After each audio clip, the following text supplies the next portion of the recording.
Is over na. Kaya mag-umpisa na akong maglinis ng closet ko. At saka mamili ako sa mga jacket ko kung anong i-keep ko or anong i-donate ko or itapon doon sa mga sa mga donation box. Ilagay sa donation box. So may parking lot dito sa malapit sa amin. Kasi ang mga homeless nito ang makinabang.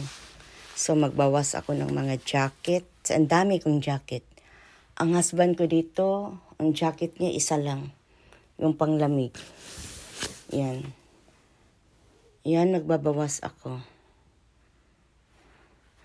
Ito, ano ko na to, sa donation. Para mapakinabangan sa mga homeless. Ito naman ang guest ko. Yes. I-ano ko na rin to. I-donate ko na rin to sa mga homeless. Kasi hindi ko na rin masusuot. Ang dami.